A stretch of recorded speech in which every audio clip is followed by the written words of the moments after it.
I was living, as I do now, in Keene Valley, and three women friends of mine in their 30s and 40s all got cancer.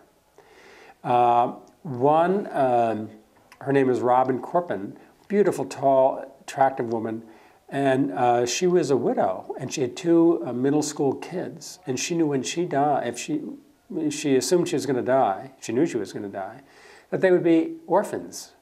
So she was willing to take on any experimental program like bone marrow transplants, and she was a lot of that experimental work. One, to hopefully stay alive longer, and two, to,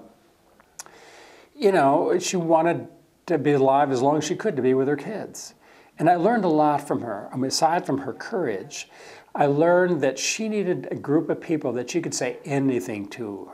She needed a safe space that she could, whether it was happy, sad, whatever her emotions were, that she could express it. The disease radically changed her body. And she made sure that I realized that she was still that same exciting, wonderful person within. I could still see that. The next, her name was Wendy O'Neill, and she was an environmentalist. And for her, nature was profoundly healing. And the other was women. She needed time just with women. I'll never forget one March day when her house was surrounded by women singing to her, and she was going from window to window, look out. She needed the company of other women to just communicate. And the third, Ann Lacey, was somebody who was not comfortable about talking about her feelings and emotions, but she could paint them. She could use her talent as a way of expressing how she felt and then talk about it through art. So I happened to be at a tribute, actually it was to Ann Lacey, being held down at Great Camp Uncas.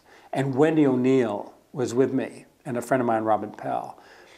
And Robin Corpin had already died the year before. And I was looking at this extraordinary great camp, and I was thinking, wow, wouldn't it be neat here in a place center in the Adirondacks if we could bring women together to share their experience, to have that safe space, use nature, use the arts, things like that.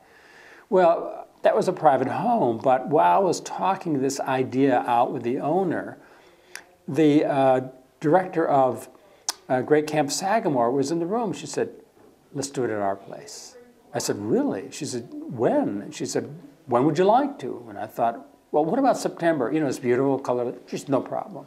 Who do you want for faculty? And the first person who came into my mind was Fran Yardley, the storyteller. One, I knew she had lost a husband to cancer. And so we called Fran. And then we called, we just brought in other people, and the whole thing just came together, and our first program worked. And every year it's grown from there.